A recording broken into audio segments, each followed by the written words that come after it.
হরে কৃষ্ণ।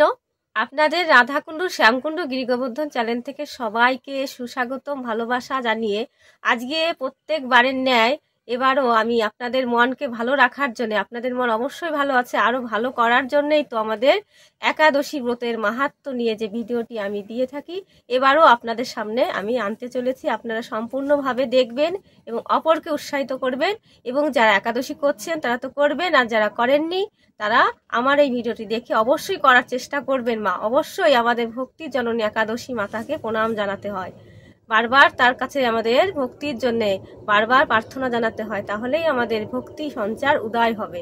তো আজকে আমি আপনাদের সম্মুখে বলবো যে একাদশী, এই ফাল্গুন মাসের কৃষ্ণপক্ষের যে একাদশী তার নাম কি, এই একাদশী মাহাত্ম্য কোন পুরাণে বর্ণিত করা আছে এটা তো আমি বলবোই, কিন্তু তার আগে যেটা সময়সূচি কখন থেকে আরম্ভ হচ্ছে এটা আপনাদের সামনে আমি তুলে ধরছি। অবশ্যই টাইমের মধ্যে থেকে আপনারা একাদশী করবেন। তা আমি এখন সময়সূচিটা আপনাদের সামনে তুলে ধরছি।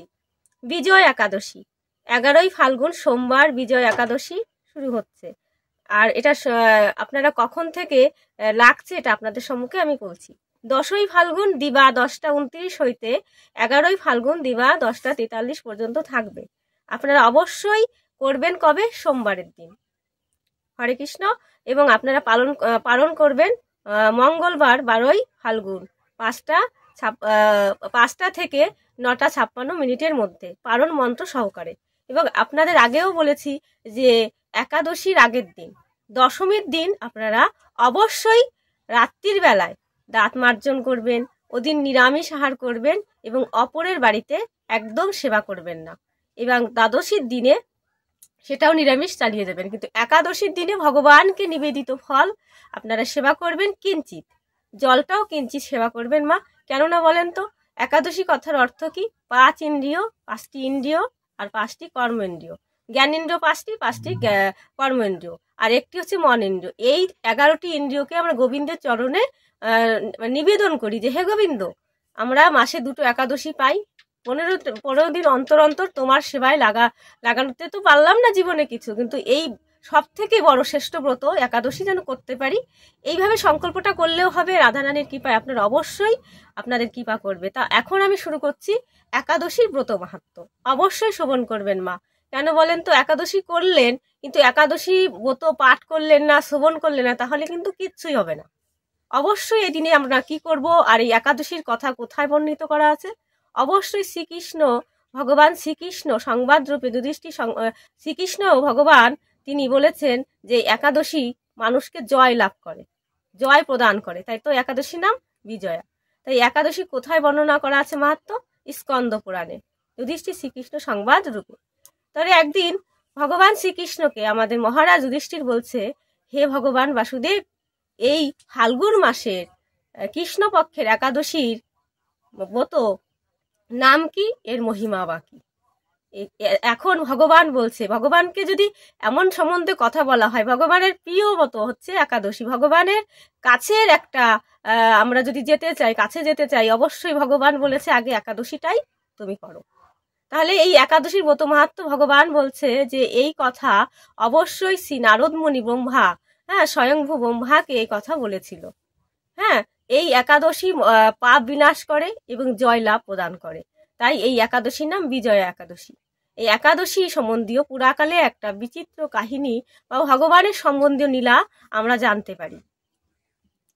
ভগবান শ্রী রামচন্দ্র দেব দাপর হরে কৃষ্ণ ত্রেতা যুগে যখন লীলা করছিলেন, তখন আপনারা অবশ্যই জানেন রামায়ণ সম্বন্ধীয়, তাই না? তো ভগবান 14 বছরের জন্য বনবাসগামী হয়েছিলেন। সেখানে পঞ্চবটী বনে ভগবান শ্রী রামচন্দ্র, সীতা দেবী এবং লক্ষ্মণকে নিয়ে বসবাস করছিলেন। কিন্তু এক সময় কি হলো, এক সময় দশানন লঙ্কাধিপতি রাবণ আমার সীতা দেবীকে হরণ করে নিয়ে গিয়েছিল।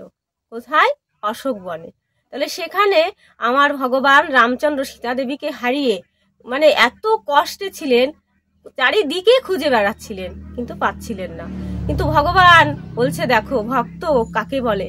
একটা জটায়ু পাখি, তিনি আহত, ডানা ছেটে ফেলে দিয়েছিল, একেবারে মৃত প্রায় জটায়ু অপেক্ষা করে বসেছিল এ পথে কখন আমার ভগবান আসবে। সে ভগবান পাখি রূপে ভগবানকে ভালোবেসেছিল, ভগবান তার কাছে ছিল, অন্তিম সৎকারও আমার ভগবান করেছিল। সে জটায়ু সে ভগবানকে দেখে সমস্ত ঘটনা বললেন, যে রাবণ কিভাবে আমার সীতা দেবীকে হরণ করে নিয়ে গেছিল, আমি অনেক বাধায় গড়েছিলাম কিন্তু শোনেনি, আমার অবস্থা এইটা করেছে। তো তখন কি হলো, এই সম্বন্ধে কথা বলে আমাদের জটায়ু প্রাণ ত্যাগ করলো। কিন্তু ভগবান শ্রী রামচন্দ্র এখন মানে খুবই কষ্টে আছে। তো তিনি তখন কি করলেন, সুগ্রীবের সাথে বন্ধুত্ব করলেন, বানর রাজ সুগ্রীবের সাথে বন্ধুত্ব করলেন এবং সুগ্রীবের প্রচেষ্টা ছিল। এবং ভগবান রামচন্দ্র কি করলেন, হনুমানকে পাঠালেন লঙ্কায়, ভগবানের একটা অঙ্গরি বা আংটি দিয়ে পাঠালেন। এবং রামচন্দ্র ভগবান সেই রাবণের দেশে লঙ্কায় যখন গেলেন অশোকবনে, সীতাদেবীকে সমস্ত বিস্তারিত বললেন। এবং তারপরে কি হলো, সীতাদেবী কাছ থেকে যত খবর আছে লঙ্কার সেটা নিয়ে আবার রামচন্দ্র ভগবানের কাছে আসলেন। এবং এরপরে কি হলো, সমস্ত বানর কুলের মানে সুগ্রীবের প্রচেষ্টায়, আমাদের হনুমানের প্রচেষ্টা এবং ভগবান তিনি কি করলেন, সেই সাগরের তীরে আসলেন। এবং এসে এখন আমাদের ভগবান রামচন্দ্র তিনি বলছেন, হে ভাই লক্ষ্মণ, আমি এই মহাসমুদ্র কি করে পার করে আমি ওই লঙ্কায় প্রবেশ করব সীতা দেবীকে উদ্ধার করার জন্য।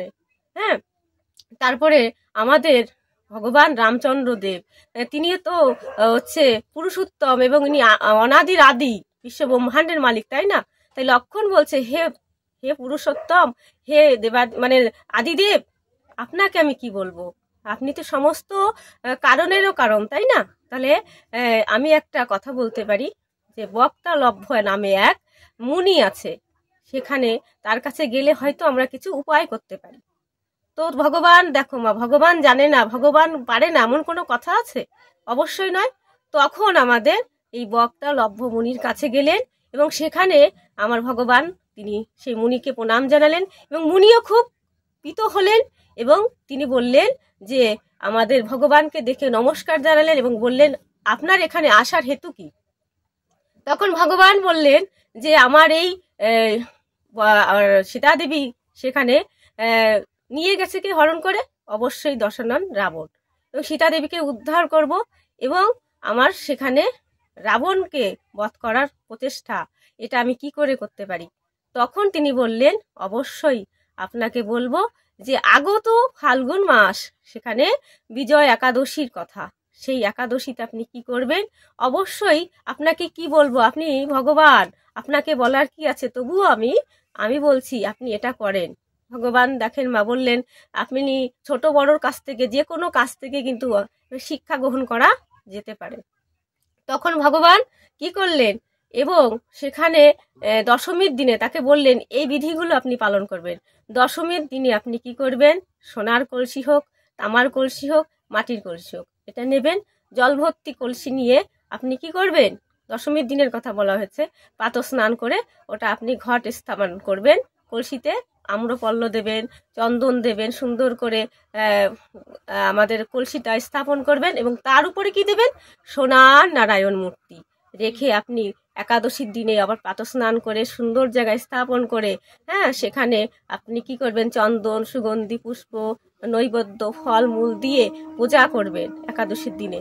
তারপরে কি করবেন, তারপরে আপনি ওটা সারাদিন হরিকথা বলে কীর্তন করবেন এবং রাত্রির বেলায় কি করবেন, আপনি মানে ঘিয়ের প্রদীপ, অখণ্ড ঘিয়ের প্রদীপ প্রজ্বলন করবেন এবং হরিকথায় আপনার সমাপন হবে।